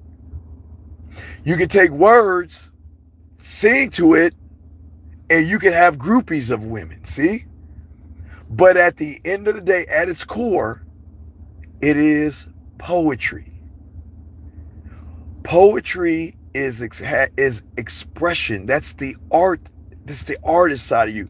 Gentlemen, There's not we've got to tap into that side of ourselves because a lot of you guys don't understand the game. That's why I can talk to women. That's why a lot of y'all guys like, man, how did you say these things to women? How do you even talk that way to a woman? Because when I was young, I had to watch Bob fucking Ross, and I had to get out of the roses are red, violets are blue. And I had to break the world down as you learn the game, not into the woman, but what type of poetry. Okay, music has pop, rock, metal, house, country, blues, jazz, right? All right. My mentor taught me that when it comes to your mouthpiece, it falls under the category of seducing, sexual, romantic, sensual, smooth, kinky, dirty, naughty, nasty, filthy, or a combination. So your mouthpiece is the most dangerous part of you because it showed I was taught, and I'm teaching you guys, I will teach you, that I can make her pussy wet, I can make her come, I can make her fall in love, and I can make her addicted or obsessed with me like the musician would with his words. Guys, y'all guys think that it can't be done. But think about it. When you look at a musician, he will always have groupies. Guys, if you look at my poetry, I have groupies. And I don't even take, guys, I've got women asking me, can you write a poem for me? Can you make one for me? Can you do this for me? And I'm telling you, you can have groupies. Matter of fact, if you got your Mouthpiece 101, I show you a way to get groupies. My clients have groupies, not even with the poetry, with his profile. So guys, I'm showing you things that nobody else is showing you on the internet. So that's why poetry is important. But let me get to the next one. You're right, my upbringing was different, but I'm looking to better myself always. No, it's all good, 5470. How do I move better today? Okay, I asked that question. Let me keep going.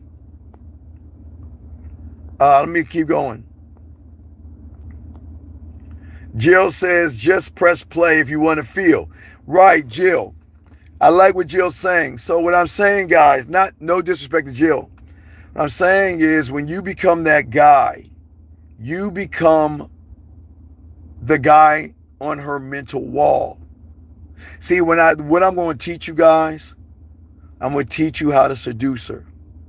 I'm going to teach you how to make her feel sexy. I'm going to teach you how to make her feel connected through your words without any manipulation, without any playing games, without being friendly, without beating around the bush, where she is going to connect to you on a different level. Guys, what I am saying to you guys that y'all don't understand, and y'all understand it until y'all get it, ask yourself the question. She's never met Eminem, J. Cole, Kendrick Lamar, I don't know any, who's out there, T-Pain, I don't know. Guys, don't worry, I don't listen to music anymore, so y'all can start naming off musicians y'all listen to, but every person you say, okay, all right, look at this, Chris Brown. All right, y'all see, okay, y'all know what Chris Brown is doing, right? Chris Brown is bringing women on stage with their man, and these women want Chris Brown so fucking bad, they don't even give a fuck about their men and their husbands. That's the impact of words, gentlemen. Chris Brown's words fucked that woman before that woman even knew who Chris Brown was. And that's where y'all guys get it wrong.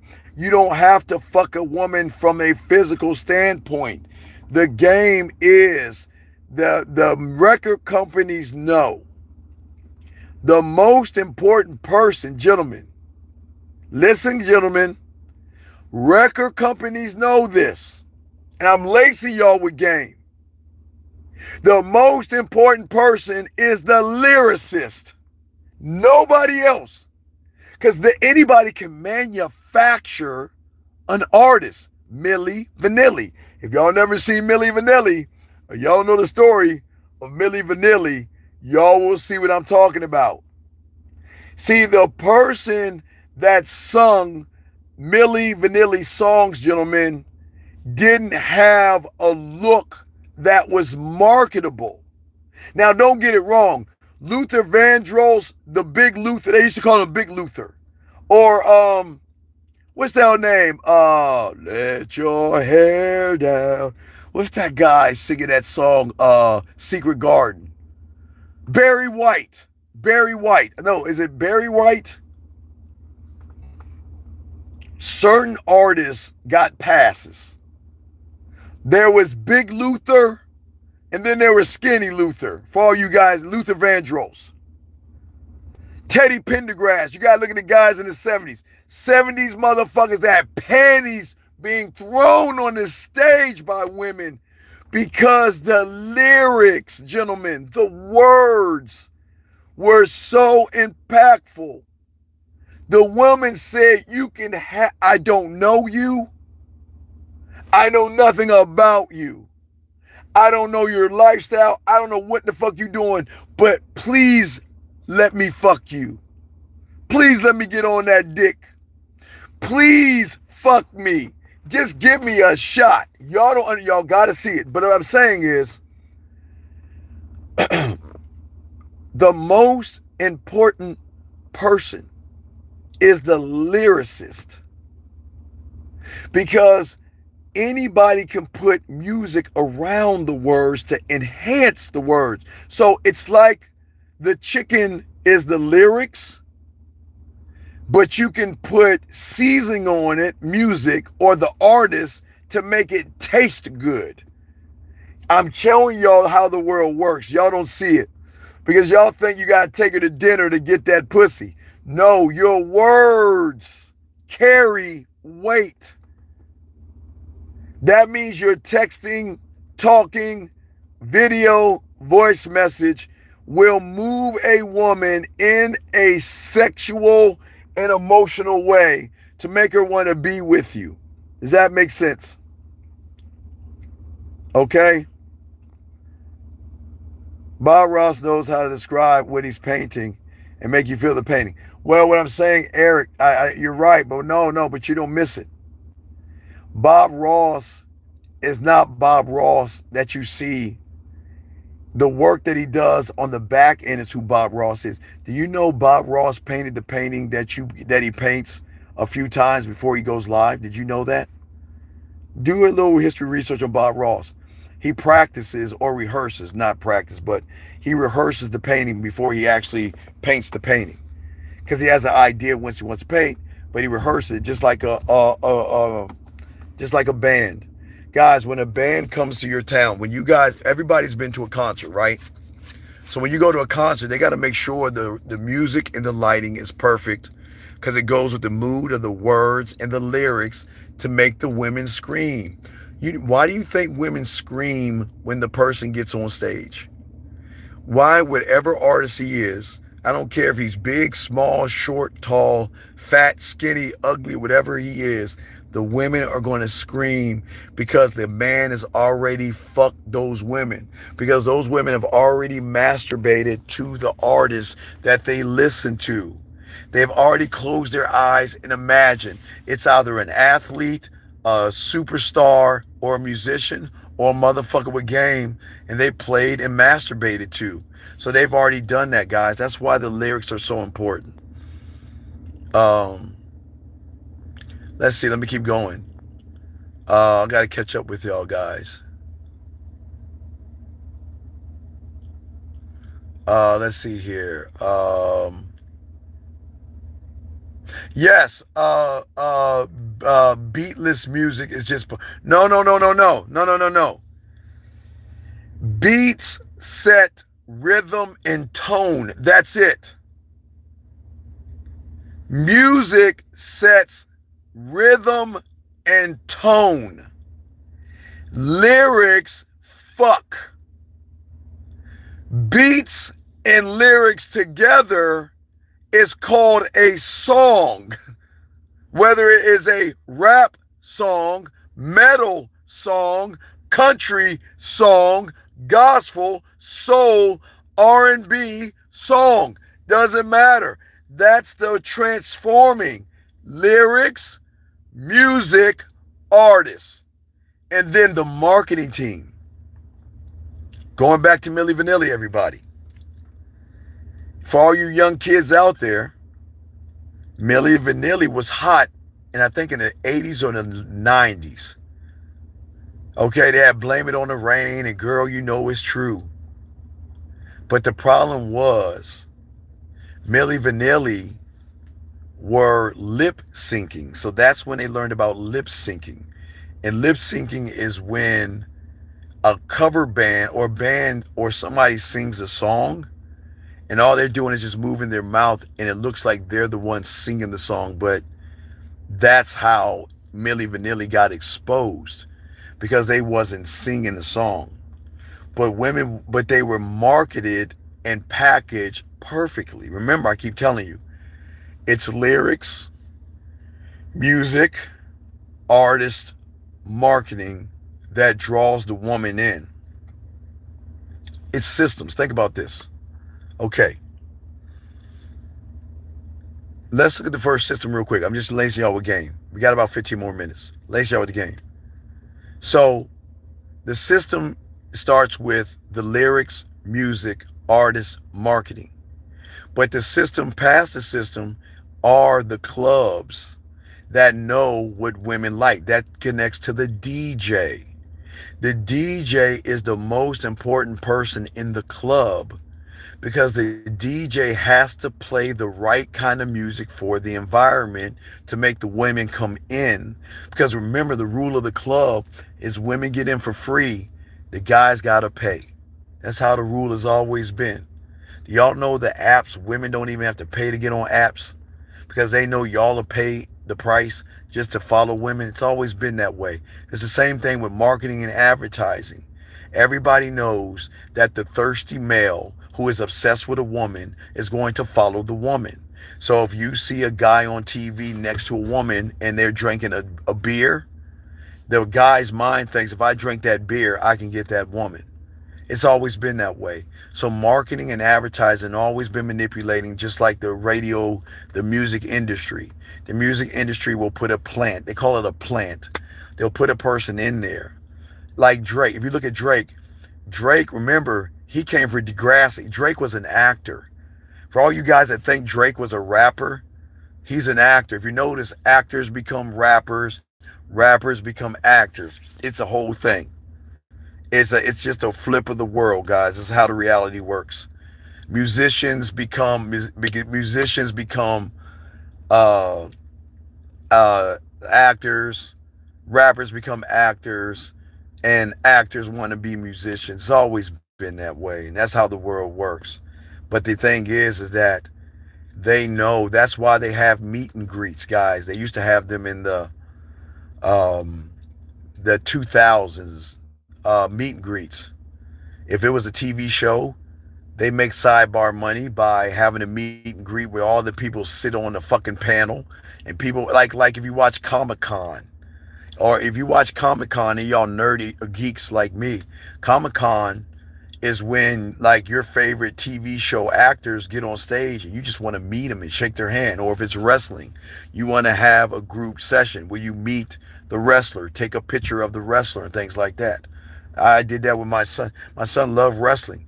My daughters loved what's that fucking show with those two guys? Supernatural or some shit like that. And my daughters love that supernatural shit. So I had to go to a meet and greet and shit. I know about that shit, but that's the hook. Women love to meet their idols, right? Because they feel close to them. It's always been that way, regardless, since the dawn of time. Let me keep going. He said, what are some good places to find music to play over a poem? Well, right now, you can create your own music. I used to, for me, I had to go buy a track machine, a Tascam. I had to buy me a Roland XP. I forgot what I had. I had a Roland, so I had to create my own beats and shit. But now, because of technology, you can create your own music, dude. You can create your own music. Okay, Lady D. What did Lady D say? Did I miss Lady D? Who is Lady D? Lady D, stop. Okay, Lady D. Listen to me. Lady D. Lady D. I think you got me wrong here. A woman is not special to be dependent on. So don't tear these young men down. Nobody's depending on you women. Matter of fact, y'all are dependent on his dick. So please don't come in here and say that. That's not fair. Because the woman that's saying don't be dependent on men, I got to look out for my dogs. Gentlemen, wait a second. Gentlemen, this is not tearing Lady D down. This is giving correction. Okay? Just giving correction. For the woman that says, Lady D said, guys, stop depending on women. So I'm going to give Lady D correction. Lady D, stop depending on makeup. Stop depending on eyeliner, blush, mascara, push-up bras, Botox, weave, medi-pedis, and all that bullshit. Stop depending on it because it doesn't fucking matter. So if you want to tell my guys, stop depending on women, which is fine, I'm going to teach you a lesson. When you learn a man, stop depending on push-up bras, tight dresses, high heels, affirmations, ice cream, chocolate cake, and goddamn donuts. And guys, I'm not being mean, rude, or disrespectful.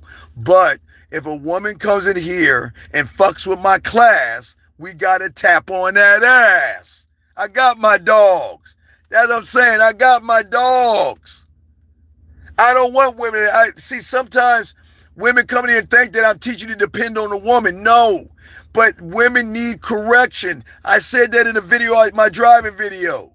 She needs correction and to be educated. Because she thinks we dependent on pussy. We ain't dependent on pussy up in this motherfucker. But I'm not being mean, gentlemen. I'm just educating her on if she ever had a man, that's what he will instruct her to learn on. You're going to depend on this dick. Get this game. Let's get this, all right? I used to upload music, and one song that had the most reaction was Love and Sexual, based off of real experiences. I didn't expect women to live. Oh, yeah, man. Guys, I love writing poetry. I always tell you guys, steal my poetry, steal my words. I just love writing. I got to keep my tongue sharp. And I'm going to teach, man, I can't wait till we open the school, man. I'm going to show y'all so much shit. It's going to blow y'all motherfucking minds. Thank you, 72 likes. I pretty appreciate you guys out here, all right? Let's see here. Let's keep going. Yeah, Barry White. Yes, Barry White. Absolutely. I'm trying to catch up with y'all, okay? Biggie Smalls, right. Tom Jones, yes. All of y'all are nailing it. Yes, yes, yes. Julio Iglesias is another one. Yes, all lyrics. Michael Jackson, yes, absolutely. George Michael was another one. Yes, yes, yes. Okay? So, Mr. Steve, how do I make the best childhood for my kids? Is that, hold on, Lady D, relax real quick, baby girl. Let me get this guy. The way you give your kids the best childhood, I'm not saying take away their phones. Make them go outside. Make them go outside. They're going to open the door and be like, God damn, what the fuck is this light? You got to make them go outside. You got to let them climb trees. And I don't say climb houses, but that's what we do. Climb trees, houses, ride bike. In the summertime, we would wake up, eat cereal, maybe watch a cartoon, get on the phone, call our friends up, and we would go to the pool at 11 to 12. Then we go eat lunch, and then we go watch a little TV, and then we went back outside and played games with our bicycles. We played football, throw up tackle, basketball, and then later on, if we had girls coming over or whatever, we play spin the bottle, hide and go get it, and truth and dare, because our parents were working at that time. But we always went outside. We never stayed in the house. See, for us, we had to be in by the lights. When the lights come on, if you're not in the house by the lights on, you getting your ass whipped. So you can run outside all day. Saturday morning cartoons, watch Saturday morning cartoons, go outside, and unless you had somewhere to go, you didn't come home until the lights came on. You always were outside hanging out with the guys. So you just got to get your kids outside and do outdoor activities. And it's going to be hard to take away that phone from them because they think that phone is life. But you got to give them a balance, young man. Give your kids a balance. But it's a great call. Okay. You said I'm a woman and you don't have anything to do with that. Young Lady D, Lady D, Lady D, you're a woman, but you're not special in a room full of men. That's all I'm saying to you, Lady D. It's okay. It's okay. Let's keep going. Let's keep going, okay? Don't give up on your woman head, Lady D. No one's talking that shit to you. I don't know what she's talking about. But I keep trying to tell you guys out here that this is why y'all end up in a friend zone because y'all listen to women like Lady D. Y'all think Lady D is special. Y'all look at Lady D's ass and titties and you try to be friends with the food. Guys, I don't want you to be friends with the food. That's not what this game is about. This game is about you, how you feel, believe, and think about yourself. And when you start to feel, believe, and think about yourself, everything changes. Saturday's show, we're going to talk about the invisible man. Okay? How can we make you visible again? Because right now, a lot of young men are going through a lot of pain right now. They feel invisible. They feel like no one's looking at them. And I got you, and I get you guys. And I'm not here to give you an affirmation or make you feel good. But we've got to get you to stop looking out of the window and start looking into the mirror so you can be visible to yourself. You got to learn how to love and appreciate yourself because you can't ask a woman to do that for you, okay? I just wanted to say, okay? All right? Um, I just wanted to let y'all guys know this. I just think that for all you young men out here, I think that I'm your uncle. I can't be your father, but I can be your uncle you never had. And my job is to show you your value and your worth, to show you that you're not invisible, to show you that you don't have problems with women, to show you that there are no problems. The only problem is not your identity. It's how you look at the patterns. There is a program that is woven into you right now that is an outdated system. And right now, for a lot of you young guys, y'all know what kind of phones are cheap. I don't know how old you are, but you know brick phones and like, what are they, Blackberries. I know y'all little motherfuckers might know Blackberries. I mean, come on, man. Or flip phone, right? A flip phone, excuse me. Most you guys know or came into this world with a flip phone, maybe. But now you have greater technology. But the problem is you're trying to take the flip phone technology and you're trying to put it in new technology, if that makes sense, okay? Okay? All right, that's what I'm saying, okay? No, no, no. MX111. I can't tell them to wrap it up. I can't tell them to wrap it up, okay? I can't do that. Because that's not what it's about, young man. You can't wrap up anything if you're staying at home and not talking to women. You can't wrap anything up if you feel invisible. You can't wrap anything up if you don't believe in yourself. You can't wrap anything up if you're looking at a window. So no, and see, that's the problem with y'all motherfuckers. Y'all look for these one-word, simpleton-ass solutions to a lot of problems that a lot of young men are going through. And I know y'all are going through the problems and it's all good, okay? Because this, yeah, it ain't about wrapping it up. They taught you that shit, motherfucker, in 5th grade. Everybody took sex ed in the Americas. I don't know what happened outside the country, but in America, that's a prerequisite. You had to take sex education. So what I'm saying to you young men out here is that I want you to watch Obsession if you get a chance, if you haven't seen it yet, to see that that should be the blueprint of how women see you. But even if a woman's obsessed with you, sometimes you don't even know how to say no to a woman because women can be abusive. Yes, women can hit, punch, tear you down when you have no value and self-worth. And that is something that happens to a lot of young men as well. They are being abused, but we're not victims here. But everything starts with how you think about yourself. But the only way you can change the thinking is by actually changing the program.